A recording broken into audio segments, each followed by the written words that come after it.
everyone and welcome back to my channel. My name is Vanissia. This is the Woolly Worker Knitting Podcast, and today I am joining you for episode 36 of the Woolly Worker Knitting Podcast. I feel like it's been ages since I've sat down for a proper podcast episode. Usual format. I actually have a bunch of things to show you in terms of finished items. I think there's 3, including a garment. And then in terms of work in progress, it's really exciting. There's a lot of progress on a piece you've seen before, and then an item is back in the rotation, which I may put a spoiler in the title, so you may already know what it is, but if not, stick around. It's a fan favorite. But yeah, I'm feeling good. It's been a lovely few weeks here in Scotland of bright sunshine, very long bright days, and warmth, and it really does affect my mood a lot. And I finally moved back into my little office craft space. As you can see, it changed a little bit since last time, so we've got new paint on the walls, new furniture, a yarn wall finally. I probably will do some kind of office tour at some point, but not right now. It's not done, but it definitely has enough progress that I'm feeling really serene and inspired and creative in this space, and I've got a big desk for all my balls of yarns for my works in progress. I just feel at home. So yeah, I think it's going to be a good episode. I am out of practice, so I have no idea if I'm going to be able to be concise, but as always, if you need any more information or if I forget to say anything, my Ravelry pages are always up to date in terms of color names, yarn amounts, pattern names and designers, etc. And usually I put notes in terms of modifications, like if I shortened the piece or if I skipped a section of color work or something like that. I usually put those notes anyway, like for my own records, but I know a lot of you find that useful, so it's always there. Even though I've not been active on Instagram or anything, I'm always active on Ravelry in the sense that I stay up to date with my progress. So anyway, I think that's pretty much all for the intro. I mean, if you're new and you don't know me, I'm Vanissia. I'm a Belgian knitter living in Scotland, just outside of Edinburgh. I've been here for 10 years now, coming up to 10 years, and it's been great. I came here to study initially, and then I was able to stay here and settle. I live here with my boyfriend Ross, for whom I knit things sometimes, including a finished item that you will see today. We recently purchased a house, which has been taking up pretty much all my mental and physical energy. Hence, I've not been knitting as much as I was when I first started this channel, but it's still very much a part of my life and something that I come back to when I'm feeling anxious or overwhelmed, or if I just simply want to relax or have something to keep my hands busy while I watch TV. So that's me. And if you're a returning viewer, then you already knew all that. So first things first, what am I wearing? This is the blouse number 1, I think, by My Favorite Things Knitwear. It might be a different number. This is knit in Knitting for Olive Pure Silk in the color Ice. Pure Silk was held double. It's been a joy to go back to my spring and summer knitted wardrobe. I was trying to figure out what I would wear today. I have a few tank tops, a few t-shirts, and a very small amount of long sleeve tops like this. I've got this blouse. I've got another sort of raglan fingering weight. I've got 2 raglans and fingering weight yarns. Both of them are made with like this alpaca silk cashmere blend, and honestly the alpaca of those makes them too warm for a day like today. But this is just pure silk and it's really cooling. I like having my sleeves covered because if I was wearing a tank top I probably would still want a layer anyway. So this is good. It's very light. I think I used 4 to 5 balls of pure silk for this. Probably 5 and a bit. And yeah, it's got sort of like flared bell sleeves like this. It's really nice after it blocks. This yarn blooms a bit, the stitches even out. It doesn't peel too much, to be honest. But to be fair, I haven't worn this in a while because, well, it wasn't really the weather for it. And I had cropped this a little bit, I think. So this is nice to wear. I'm wearing my pajamas right now. Don't judge me. But I think I could easily tuck the leftover fabric in a skirt or something, and it wouldn't be too bulky at the waist. Or I could just wear it on top of like shorts or something, and it rolls. It's like an unfinished edge, such as this one. So I guess because it rolls, if you wanted to, you could sort of encourage it to roll higher so that it would be more cropped. But anyway, it's a year old finished item, but it's been nice to get it back. And because it's been so nice and warm in the UK right now, I feel like I'm more motivated to put some t-shirts and everything back on the top of my Ravelry queue, even though I think I'm on the record having said that in Scotland it doesn't get warm enough to wear that many summer knits, and so there's no point in spending my whole summer knitting those if I only get to wear them like once in a blue moon. So yeah, swings and roundabouts. I might make more summer knits, but I think the current existing wardrobe that I have of them right now is sufficient. Like I said, I have a few camisoles, few t-shirts, few blouses. I don't think I need that many more, but definitely the blouses, I guess, are even more versatile, so maybe this is where I should focus my attention on. And if you have any recommendations for patterns such as this one, please let me know. Or even if you've like seen t-shirts or something that could just have the sleeves lengthened but give a similar effortless casual vibe, I'd love to hear those recommendations. So that was what I'm wearing. Then my finished items, I have 3 of them. There's a garment, a little scarf, and a little hat.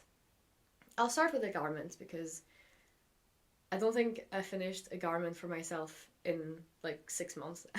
So this is the Cathy cardigan by Rebecca Clow of the Crea Bea. It's a satin sleeve, lace and cabled cardigan, and I've made a modification of having short sleeves. I think I've only done maybe 5 centimeters of knitting and then just the normal amount of ribbing. The pattern doesn't give you instructions for how to make short sleeves, so you kind of just have to decide how long you like your short sleeves to be, like if you want them to reach all the way down to your elbow, or if you just like little cap sleeves where you just kind of do the ribbing immediately after stopping. I really like this length on me. I will show photos in the future when I'm putting this down, and I'll show you how it looks on me. Obviously everybody's bodies and arms are different, so 5 centimeters might not work for you, but I think it's a good rule of thumb. The buttons I chose, I had them in my button stash. I think I bought them from Tangled Yarns. They sell a lot of buttons from Textile Gardens, I think. Oh, this is all so far deep into my memory, but it's being brought back fairly easily. Textile Gardens is a button company and they have gorgeous, gorgeous offerings. It's fairly affordable as well, and they have a fair amount of suppliers, so it's not too hard to find in the UK, and they're really nice. I don't know, I used them because I had the right quantity and they were the right size. I don't know in retrospect if this is the best buttons for this, so maybe one day if I find something better I might change them. Realistically, I probably won't because it is such a hassle. I hate putting on buttons. I don't know what you think would look better with this. Like, this is kind of like an off-white, very natural color of yarn. It's not white, so I feel like mother of pearl buttons would clash with this kind of like rusticy, natural material. Like the mother of pearl are more like preppy and romantic. This yarn was BC Garn Simila Pura, I think. It was gifted to me by BC Garn a long time ago to try it out and to see how I like this base, because I really like their Loch Lomond base. And I really like this one. It is like a rustic yarn. It's not merino, I don't think. But I was surprised at how easy this is to wear. I wore this to the Woolly Good Gathering in April, and I had a tank top, so this was touching a fair amount of my body in terms of like, if I was wearing it buttoned up all the way, my chest was touching this, and so were my like shoulders and arms, like the top of my arms obviously. And honestly, it was not bothering me at all. I didn't feel like I wanted to get this off. It was getting warm at some points because we were in a venue and it was busy, but even the heat wasn't making me feel like this was getting itchier.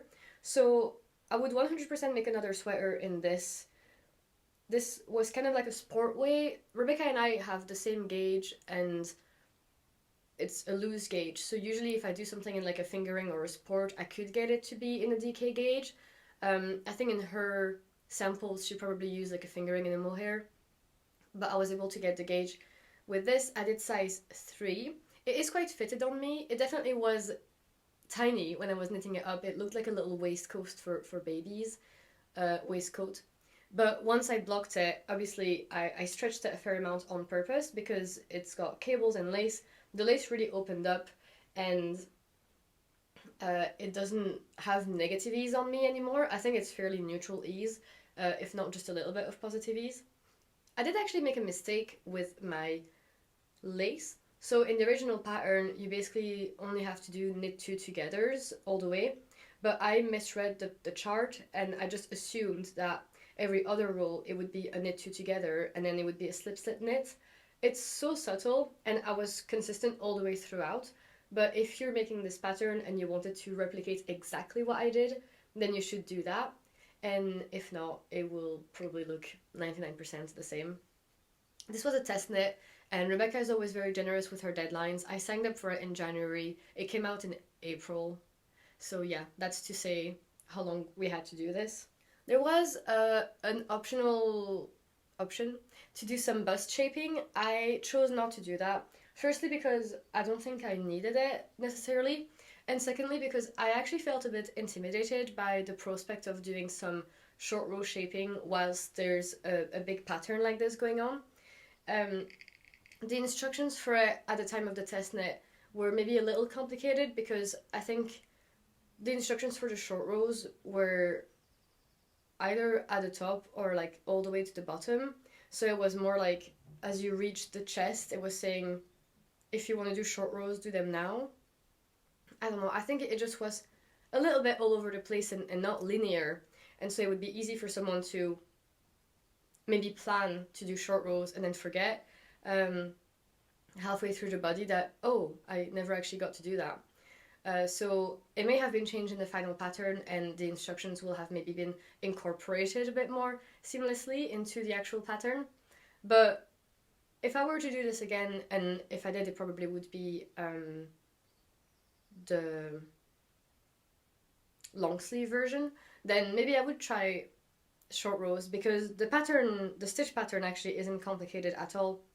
There's a fair amount of places in this pattern where you have to create new stitches with increases, like at the back and well, pretty much, yeah, at the back when you're shaping the whole set in sleeve construction. You have to create new stitches and then you have to incorporate them seamlessly into the pattern. And I found Rebecca's instructions to do that very intuitive, basically because there's knit 2 togethers and yarn overs. You just have to make sure that your stitch count stays the same and you don't just like decrease without increasing it back with a yarn over. And in terms of the cable itself, it's a really simple cable, and it's just if you had enough stitches to do the cable, then do it, and if you don't have enough stitches, well, what can you do? You can't. So yeah, the sleeve was fun to do because yeah, you pick up all of those stitches around. That was actually quite hard. There was no ratio for picking up the stitches, so I had to try a fair amount of times to get it, and it's crazy. Like, I was picking up like one every 3 stitch or something like that. Like, it was not a lot of stitches for so much room in the arms, but it looks fine. I was doubting it, but I should have trusted the process, and I did. And then you do a lot of knitting here back and forth to shape the sleeve cap. So you're adding all this length at the top, but you're not actually adding any length at the bottom. And this is why here there's so much knitting here at the top and so little at the bottom. It's because all of this are like short rows. That was really fun and really addictive. I must have done both sleeves in like 2 days because first of all they were short, and second of all it was so addictive to do this and to not have much left to do afterwards. The whole top of the body was also very addictive because if you've ever done like drop shoulders or set in sleeves constructions, like it just feels like it's so bitty because you do the back, then you do the front left, the front right, then you join it together. Like there's so many steps that keeps you engaged, and then you join it all together and you have to do the body, and that's when you have a million stitches to do, and that's less fun. But I did crop the body a little bit, which meant I had even less knitting to do. And then just some ribbing, which I actually didn't even do. So I did Italian bind off for the sleeves. I guess I really didn't want those to be constricting because at the time I hadn't blocked it yet, and I still was afraid that this was going to be really small. So I just really wanted to make sure the sleeves were comfortable. So Italian bind off all the way. But for the bottom, I just didn't have the heart to have such a length of yarn to go all the way around. And I've been relying on the Italian bind off for so long because it's a tried and tested method of looking great and being stretchy. But I don't think that stretch is that much of a problem for me because I am a loose knitter, and if anything, I have a tendency to have my hems flare too much. And then secondly, I know the Italian bind off is unmatched for looking like that rolled edge that looks seamless, but there is something to say about straight lines as well. And I actually really like how this edge is just like just a straight line like that of stitches. It just looks really neat as well. And I guess it was easier to control the tension as well and make sure that everything was looking nice and straight as I was going. So overall, I highly recommend this pattern. It was a joy to knit. It was very addictive. It wasn't complicated. And yeah, it really made me want to knit more lace cardigans and short sleeves cardigans, because I could have worn that today, but because of the yarn makeup of it, it would have been too warm for today. But I really like that sort of, I guess, just outfit of having like a nice skirt and a little button-up cardigan with short sleeves. Like, I felt so cute, got lots of compliments, and I want to recreate that feeling. So I'm definitely going to be on the hunt, maybe for this summer, for other cardigans like that. I know Rebecca has the Sana cardigan and the... Oh, there's another one. She's got two of those cardigans, and I like them a little less. But on the other hand, it could be something that grows on me. I mean, I've liked them more. Oh, the Corin cardigan. They've grown on me more and more since I keep on seeing them. So definitely, if I have some yarn in stash, probably would do a colorful version because this neutral is lovely. But I think it would be really nice to have a bright summer like clover green or red or royal blue cardigan that would be a statement like that and would act as its own t-shirt. So yeah, I think I'll definitely be searching for the right yarn and pattern combination, but I want to recreate something like that because I really, really like this one. So I think that's everything for that one. Highly recommend the yarn and the pattern, and I look forward to seeing more of these pop up. It's a really recent pattern, so I've not seen many other ones than the testers yet, but I'm keeping an eye on the Ravelry page because I want to see people's versions of them. So the second finished item I'll talk about quickly is a little scarf. I showed you this, I may have talked about it in my winter plans. I'll check when I finished this. Yeah, I started this at the beginning of December and I finished it in February. And I finished this actually before the cardigan I just showed you. And this is the Waffle Loop Bandana by Other Loops. And here it is. So this is kind of like the real color that it is, but I'll show it to you up close so you can see the texture.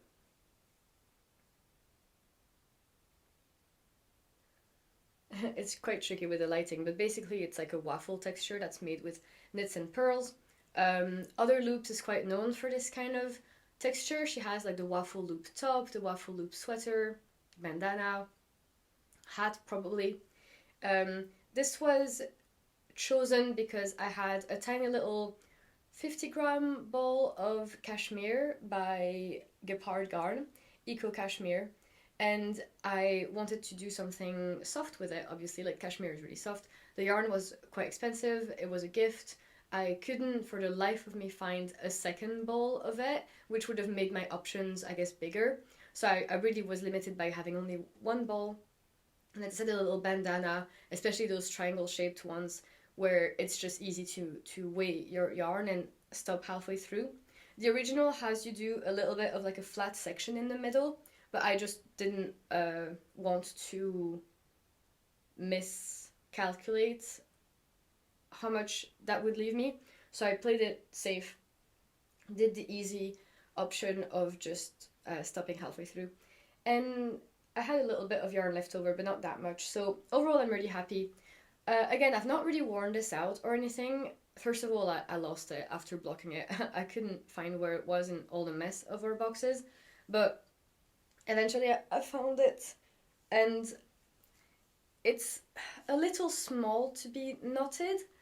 Although, like, this could be cute. It's not really me though. But I like to sort of keep them like in my bag. I mean, it could be nice to just put like this and then have your coat on top of it in winter, like when you want to have something that's really not bulky and just kind of cover your neck. What I like to do as well is like tie them around the handle of my bag and just have it dangling like that. I really like that. I've been doing that a lot. And then the other option I was thinking of doing, it was just to have it sort of like displayed like on a table like this, you know, like as art, as a sculpture. But I've not tried that yet because so far it just looks messy. But yeah, this was a funny experience. At the beginning, I did it. I really didn't like the way that the pattern was written. There was a little chart, which is always helpful for something like textured pattern. And then there were written instructions that were saying sort of like in the middle, and then use the chart. But those were on different pages, so I had to like scroll up and down. I couldn't commit the chart to memory. It's a flat knitting, so you have to do like the reverse side, so it makes it just a tiny bit less intuitive, where you have to like purl your knits and knit your purls if you want to continue the pattern. And I didn't like the rest of the pattern writing, I guess. It was just like, I don't like change, so it's not to say that the pattern designer writes bad patterns, it's just not like other patterns that I'm used to, so I was finding it, like I was butting heads with the pattern, and I just didn't like doing it.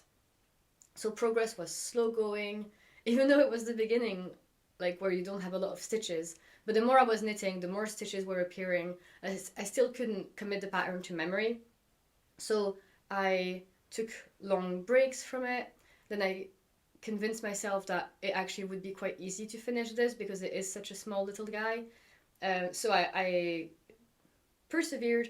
Eventually the pattern did commit to memory and it was going faster. And it was really satisfying to see the pattern form and not make any mistakes because you would be able to see that. I was afraid that the yarn was too dark to be able to see the pattern, but you can definitely see like some yummy texture. In real life it's absolutely visible, and here on camera it just, I guess, kind of depends on the angle, because the yarn is a little bit variegated, where you've got this like darker strand and lighter strand melted together. When I blocked it, so before I blocked it, it was 22 centimeters wide and 72 long. And after blocking, it stayed the same width and it went to 84 centimeters. So I gained about 12 centimeters of length by stretching it out, which is pretty good because I wasn't working with a lot of yarn, so I was trying to get more bandana for my buck. And yeah, I'd recommend this if you're unsure about what to do with some precious cashmere yarn. It definitely would work better with a non-variegated yarn, so maybe don't use your super special skein of hand-dyed, but definitely use something drapey, like some cashmere or alpaca or silk. That would look lovely. And if you like this waffle texture, check out her patterns. She's got a lot of other things that look like that on sweaters. Okay, the next thing is a hat for my boyfriend Ross. This is the Bergman hat by Caitlin Hunter. We went to the Glasgow School of Yarn together back in October last year, or November. And I said to Ross, I'm going to make you something, maybe like a hat or something. You can pick your yarn. And so we went to this stall. It was called Wool Decanted. They've got this yarn called Vintage 23 DK. They had a bunch of colors, not that many, maybe like 12. And it all went so well together, so I was telling Ross, you know, whatever two colors you pick, it probably will go really well together. And so he picked a red and a cream, or like a grey natural color. It was either that, or it was going to be like the cream and a navy. And we thought like red would be quite nice. I think at the time I was really into like pops of colors, like pops of red. So here's the final result. And I'm so glad we went with the red because it is so striking. Like, this is so graphic. It looks fake almost, like a pasted image. I'm really happy with this. It took me ages because the original plan was going to be some kind of mashup of the Oslo hat and this pattern. They're not the same gauge, stitch counts whatsoever, not the same yarn. I didn't have that much yarn to play with. I only had 50 grams of each. I ended up using half of the grey and pretty much all of the red. The plan was to do the Oslo hat brim, so the triple folded brim. And because it is a triple folded brim, a bunch of that is never going to be seen. So I was trying to figure out which section of this brim I could do in a different yarn, even for example like the white, just to use it.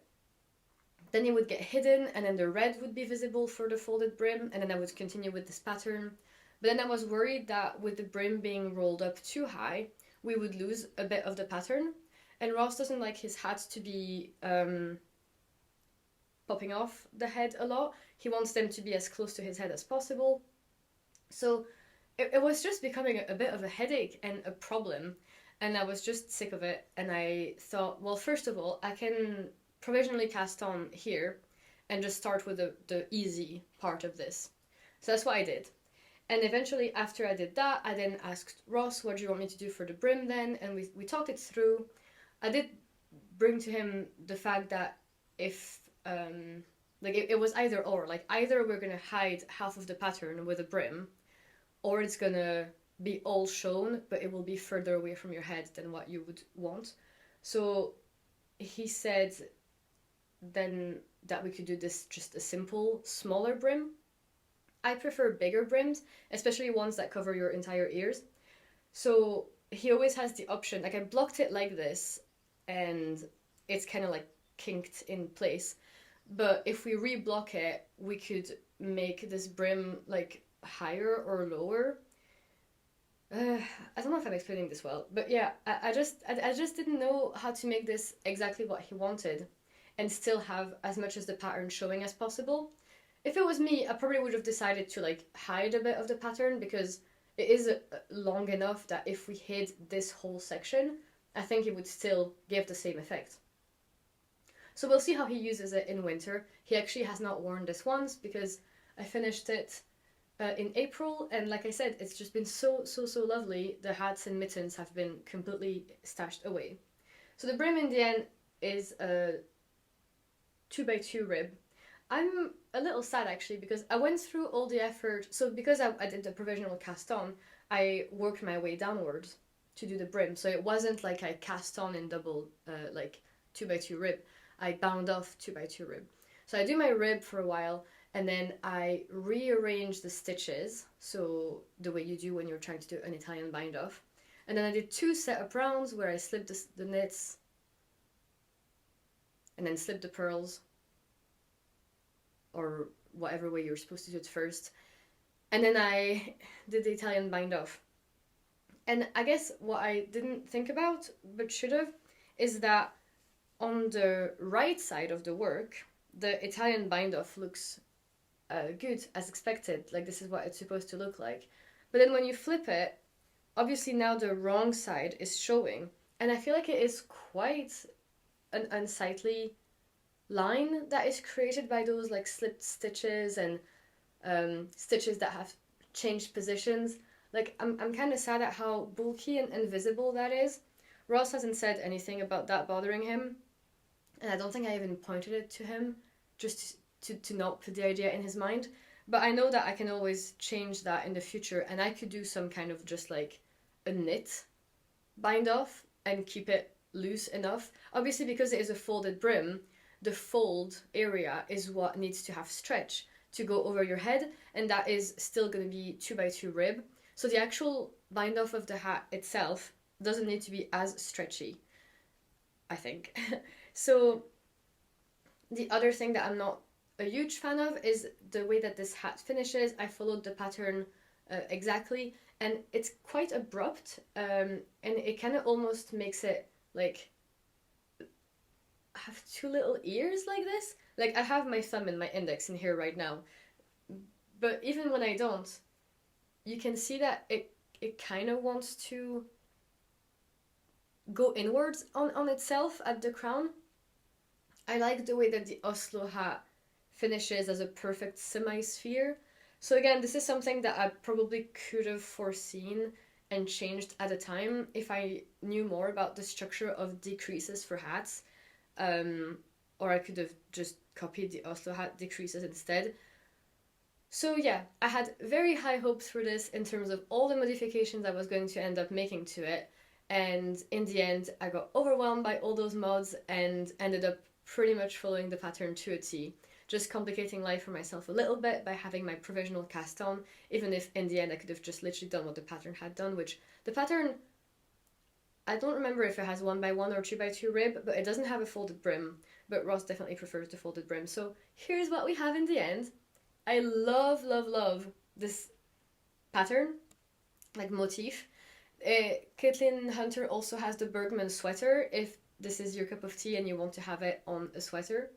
And if you're wanting it as a hat, I highly recommend this kind of color combination. The contrast is like off the chart. You can do that trick where you put the photo in black and white to see what this is going to look like when it's just balls of yarn. And yeah, nothing bad to say about Caitlin Hunter pattern for this accessory, even though I've heard that in terms of the fit of sweaters, it can be hit or miss. I think this might be my first Caitlin Hunter pattern that I've done. I definitely have a couple in my library because I love the stuff she comes up with, but I have heard that the fit of them can be a bit of a struggle. So pattern writing, 10 out of 10. The fit is great as well for Ross's head, even though again I use different needles and different gauge for this. But actually I think, oh, funny thing, when I started this at first, I got all the way to like here in the pattern before I realized I had made a Mobius twist when I joined in the round. That hadn't happened in so long, and again it humbled me to realize that I'm not immune to making mistakes like that. And it was very disappointing because I was on such a roll. Like, this was amazing to start seeing the pixels appear. I was addicted to this, like I spent hours on it, and then I realized that I had made the Mobius twist. There's obviously no solution to this at all except for just unraveling it. So I did that, immediately recast it on, and then by the time I was back there, it was all forgotten. But yeah, I think as well, when it was the Mobius twist, I had Ross kind of try it on, and it seemed small or too tight. So we did end up going up a needle size anyway. So it was good that it happened, because then it made it be a better fit in the end. So that's all for the finished items, and now we'll talk about my works in progress. So this one I showed in my latest video, which was a knit and chat. I hope the video wasn't too much of a downer. I was definitely in a bit of a weird mood, feeling better now, feeling more relaxed. It was definitely like on the tail end of a lot of works in the house and just things still being up in the air in terms of like the routine and everything, but now we're actually settled back into like what normal life is supposed to be like, and everybody's back in their room where they belong. And it's changed a lot my outlook on how I'm seeing this phase of my life. So all that to say, I was knitting on this during the knit and chat. This is the Foxberry sweater by Sari Nordland, and I finished the body. So this is a DK sweater. It's made with lace, pretty much. There's no cables.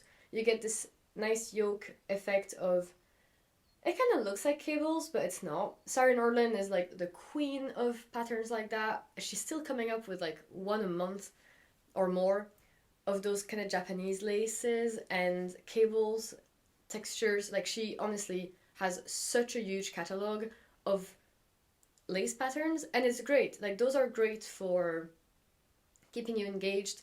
Very visually striking effects. I did not like doing the bubbles on this yoke, so if you're wanting to make this and you're hesitating, I mean, you can barely see them as well. I didn't do anything special with them. I know there's techniques you can do to make the bubbles pop more with a crochet hook. I know in my holly sweater that I made for Christmas that had holly bows, there were berries there, and those ones pop way much more. I had gone through the effort of really trying my hardest to make them be visible, and it paid off. And here I didn't, and it's visible. It's visible that it's not visible.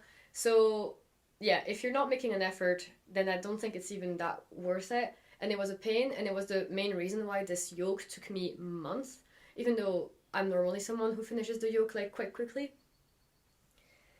And then I made the body, and I cropped the body by maybe like 5 centimeters, maybe a bit less. And then I did my twisted rib, which I bound off with the Italian bind off. I don't know if you know this, but when you're doing the setup rounds, oh, now I'm going to forget. But I know when I'm doing normal rib, and so you're knitting the knits and you're slipping the purls for that first round.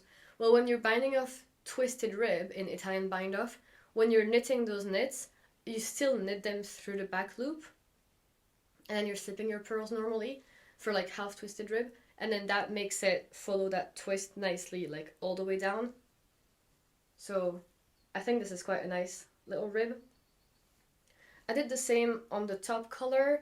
I talked about this ages ago when I showed you this as a work in progress, but I cast on here, and I picked up the stitches. Oh no I didn't, because here's the tail. So I must have cast on with a provisional. What did I do? Not a provisional, but like Italian cast on? Italian twisted cast on. Wow, I must have been really motivated to do that. But it pays off. It's really nice and seamless. The original has a folded neck, but I just did 5 centimeters. So not much to say. I talked about this obviously as I was doing it, so if you want to check out that episode, it must have been like the December one. And then I was saying in my knit and chat video that I'm not sure about my color choices. I wish that they were more close. The main yarn is Holsgarn Super Soft in Kingfisher, and then the second strand I'm using is Holsgarn Titikaka in Emerald, and here they are together. It's obviously not the same. I don't even know if it's the same color family. I mean, you can see in the Kingfisher there are little strands that maybe are reminiscent of this.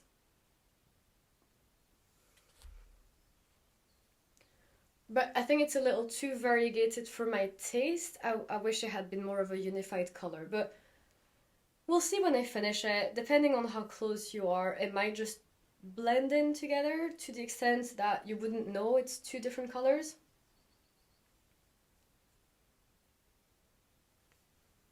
Yeah. So I should really pick up the sleeves and do this. It will all be stuck in it. It's not that many stitches. I'll taper the sleeves, just do the rib like I did for the body. It'll all be fine. And I should do that. I should, if anything, just put it on the needles. Especially as a bring on the go project, because I don't have any stock in it on the go right now. But my attention was really, really captured by the next thing I'm going to talk about. So when I was doing my knit and chat, I was doing the body of this, and I was talking about possibly picking up my yellow cardigan again. And so when I bound this off, I was like, well, no time like the present. I've talked it into existence now, so I will pick up the yell, even though it terrifies me because I've put this aside for so long and it was a big, complicated project. I wasn't sure where I stopped. All the mods I had planned on doing. Just stopping halfway through such a behemoth of a project was really not the right thing to do. But thankfully I had put a lot of notes on my Ravelry, and I was so grateful to past Vanissia, because she took a lot of notes and she said everything that she was planning on doing, and she said and she said what she was doing and like how many of decreases she was doing. So all that to say, it wasn't that hard actually once I sat down and reflected on what the project was and where it was going. I could pick it up. Long story short. So I will now show you the yellow cardigan in all its glory. I am obviously mid-row, but that's fine. Ta-da!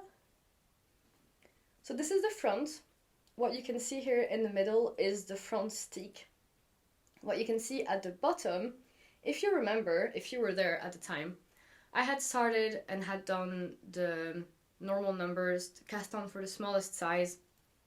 I did all that band of color work at the bottom, this gorgeous, gorgeous color work, and I showed it on the podcast, and pretty much everyone was saying, this is so big.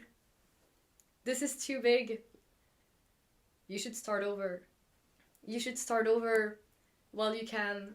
And yeah, I blocked it to see what was going to happen. I can't remember if I'm on gauge or not. I am on gauge actually. I'm at like 30 stitches, 35 rounds per 10 centimeters. My roll gauge is not, but I've accounted for that. So yeah, what ended up happening then is I decided to do a solution that I think Bella from 100 Acre Wool, who I'm using her color palette for, by the way, she had the same thing happen to her where she also made too much at the bottom. And so what she did at the end is she, how did I even do this? Like basically I cast off, or like I put on hold half of, like not half, but like maybe 2 or 3 repeats of this.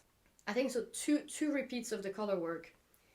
And she put them on hold, and then she rejoined here for the steek stitches. And so what is going to happen at the end is I'm going to go and cut this for the cardigan, and then so cut this on this side, which is the original steek stitches. So I'll cut all that, and then I'll also then, this is where I'm going to pick up for my button bend. I'll just go in the pattern as if they were like lines of steek stitches. I'll just pick all of that, and then what that means is that all of this basically will get chopped off. So I hope that made sense. I talk about it more in the episode where I actually had made that decision, but just to keep you up to speed, all this is gonna get chopped. Then I will frame it. So anyway, that's that. And then this is where I was before I picked it back up, that little pin here. So in the meantime, I've done 3 squares, which is exciting. They take a long time, and the pattern is not intuitive, so you just have to look at the chart the whole time. But what's interesting about my modifications is I am doing a V-neck. So instead of having the pattern be just like straight at the steek, hopefully you will notice that the pattern is slowly disappearing on either end of the steek line. So it's like getting narrower and narrower.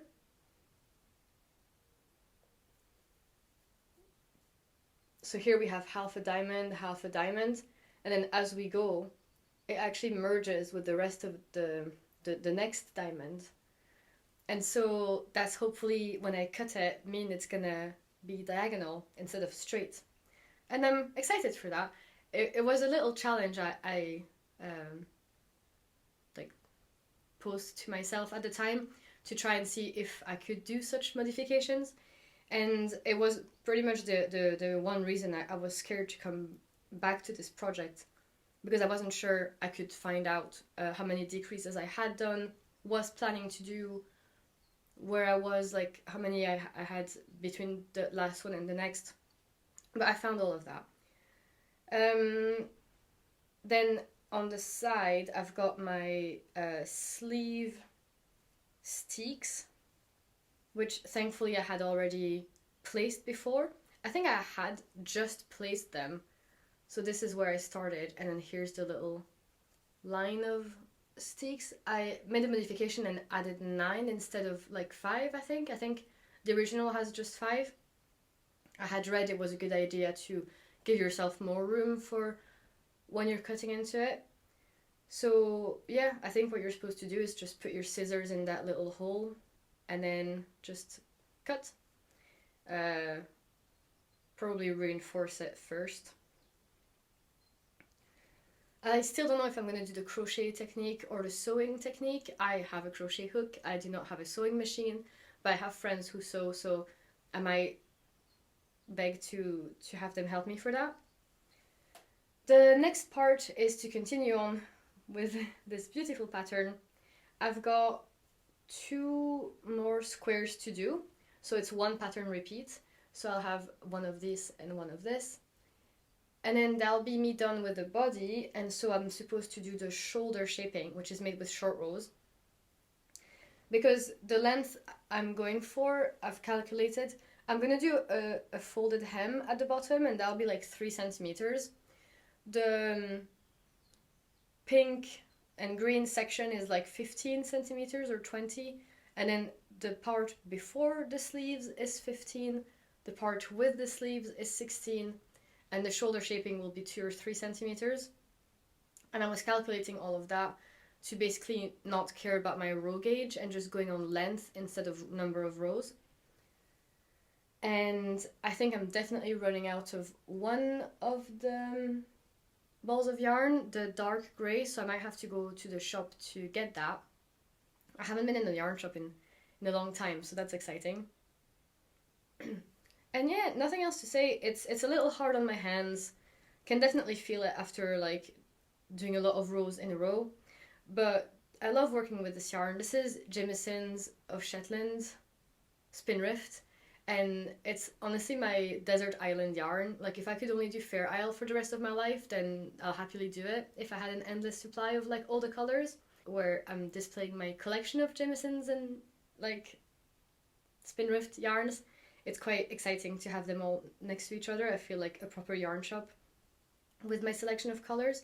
And it's good to know that if I want to pick up any more Mary Wallen patterns, I pretty much have like most of her like used colors. Like she uses a lot of them a lot, and if you buy yourself 1 ball, you can probably get like 2 or 3 projects out of it, because they're all contrast colors, except your main colors, which you need a lot of. But yeah, sorry if this was all over the place. It's a very unwieldy project to hold, but this is the back of it. So this will be the big cardigan. I desperately want it done for a yarn festival. I want to wear this out. I want to show it off. I love looking at it. Like, this pattern is so gorgeous. Can you believe that? It looks printed. I think I want to have a whole blanket or tapestry made of this. Every time I'm working on this, I feel so proud and achieved as a knitter, and I'm desperately wanting to finish this so I can cast on the next Mary Wallen project. It's going to be the Brise sweater. I've already got the yarn for it. It's also a different color variation than the original pattern. There's a scarf I want to do from her. Yeah, I just want to keep knitting with Fair Isle with that yarn. It's such a joy. So yeah, I hope you like it. I don't know if this update was what you were expecting. It's definitely going to be a bit more interesting when I finish the shoulder shaping and what it looks like when I cast it all off, and then what it looks like when I stick into it. I probably will try to pick this back up and make the double folded edge with the dark yarn, which I don't have anymore. So yeah, I will have to buy some more. So I'll try and do that as well as soon as possible before I get into the big scary step of cutting into it, because obviously that's the part I'm avoiding doing. But yeah, okay, that felt a bit messy, but I hope that it was a successful update. Tell me what you think. Do you think I will finish it before next April, which is pretty much the time I started it last year? I didn't even show you. Obviously, I keep showing you the body. There are sleeves, which I have started, and I'm so glad I had done both of them before I had my big 1-year break, because I would not be able to replicate the tension on the other one. So this is the 2 sleeves I have. They're bottom up, and this is the folded edge that I'm talking about. This is what I want to do for this other one. So those are the sleeves. This is the color work section done. So all I have to do now is to do the like dark and light grey squares section. I can't remember if I decided I would or wouldn't do increases to make the sleeves taper. If I just make them straight, that might just be okay. If I do increases, then the pattern won't all line up in the round, but that's fine because that's always like at the underarm seam. Like no one is gonna actually go look. And even like in ready to wear garments, when you get fabric that gets sewn at the seams, even if the pattern doesn't match up perfectly, like that's fine. So then I will attach them to the hole I will be making with my sticking. So that's also a whole thing that's gonna happen, and there's a bunch more knitting to do, but I think I'm definitely waiting to have the body done to see how long I've got to make the sleeves, because I want to try the body and see how far the drop shoulder drops. I think in the original actually you might be picking up stitches and going downwards, but I must have seen somebody else do it this way, and I thought it would give me more control and versatility about how to make the sleeves, even though I'm not looking forward to attaching them, as opposed to picking up stitches and going down. That would have been my preferred way. But everything here is happening bottom up, and yeah, they look really good. I really like this project. I have to make these on Magic Loop, which isn't the best for me tension-wise, but I'm only gonna get better at it, I guess, with the practice. And yeah, this is my little basket of yarn. As you can see, I have 2 things left, but they're only 25 grams. It's like 100 meters or something, and they go fast. Okay, so that's it for me for all the knitting. I don't have any acquisitions. Like I said, well, actually, I did go to the Woolly Good Gathering, and if you see this pink yarn, like the 3rd one there, that's new. It's gonna be a hat, but I guess I'll just show you that when it comes to it. The other thing I got at the Woolly Good Gathering was like a pre-order yarn that would be themed for the Woolly Good Gathering, and this is from Zakami. It's one of their signature colors where they have this little pop of color that looks really good in the skein like that. Like, it's so funny to have like all one color except this. When you unwind it, you can see like the loop of yarn you have, and it's like all green, and then you have like that little color spot. And when you're knitting it up in stockinette, you can see some projects on Instagram of people who've used that yarn. And you can see how it looks up when it's knit up on swatches or stockinette. It's very interesting.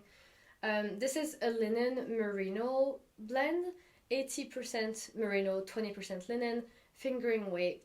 And I was thinking, it's not really my cup of tea. I mean, this was a mystery yarn.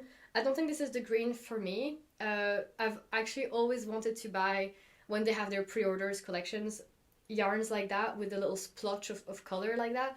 I've always been tempted by these, and I never actually pulled the trigger on it because I just never knew what to do with it, and like if it would look good in a hat or a scarf, as opposed to their other colorways, which I think I know more what I want to do with them. And so when I finally got this, I was like, well, yay, finally, now I know I can experiment with it. But the color just doesn't really speak to me. So what I've decided to do is that next time they have a pre-order with something like this, I will buy it, because clearly I was really happy to receive this and finally be able to try it. But this one is not the one, so I'm just gonna give it away to one of you guys, and hopefully you will make something really fun with such a special yarn. It feels really nice because of the linen. I think it would be really fun for a little summer scarf, especially because you have like 400 meters of it. So yeah, let me know what you would make with this skein of yarn in the comments below. Just like the video, subscribe to my channel if you haven't already, and comment below what you would make with that. And if you don't know, just say that you'd like to get it, just so that I know that like you're aware of this little giveaway section of the video. And then I will pick a winner in the next couple of weeks, and then I will announce that in the next video. So yeah, I just thought, if I don't give this away, I will not use it, and it will stay in the stash for too long. So happy to have this go to a home where it will get used. And thanks again to the Woolly Good Gathering for the lovely event. It was a lovely day. If you want to see little videos of my day, I've vlogged very casually the experience, and I put that at the end of my previous video in the knit and chat. It's just at the end, there's like a timestamp for it. It was really nice to catch up with some friends and to see all the wool Maybe that pink yarn I got will become a hat soon, because a hat is a quick accessory, but it's just too warm at the time to do anything like that. I'm really more wanting to do blouses, and I have some knitting for olive pure silk in my stash for some summer projects. I have some cotton, linen and silk yarns. I think I'm very motivated right now by this. So even though I'm working full steam ahead on the Yale, I think maybe my Kingfisher project will take a back seat, and instead I will use my needles for a summer project. Maybe something just simple and stockinette, so I can actually carry this around with me and go to the park and knit in the sun or just in my garden, because the Yale is a desk project only. But yeah, this was great. I hope you enjoyed this episode. I really enjoyed catching you all up on what I've been up to. I feel like it's been nice getting back into the swing of things and get familiar with my stash again and my clothes again. Everything was in storage for so long, but then making my little yarn wall here on the side and deciding where everything goes. I've got boxes of leftover yarns, boxes of sweater quantities. I am aware of what I have, so I feel even more prepared for now going on Ravelry and choosing my next projects in the queue. I might make a little video about summer knitting. I think that would be helpful for me first and foremost, but I know it's the kind of content that a lot of you guys are interested in as well. So yeah, I hope you're doing well wherever you are and that you're enjoying summer knitting, if that's what you're up to, or if you're just doing your regular sweaters, that's also completely understandable. I mean, the Yale is literally in Shetland wool. It could not be warmer. But yeah, hope to catch you all up soon. I mean, here, 2 videos in 2 weeks, that's unheard of for me nowadays. Maybe the next update will be in June, hopefully. But yeah, thanks for taking the time to sit with me, and hope you're doing well wherever you are. I'll see you all next time. Bye!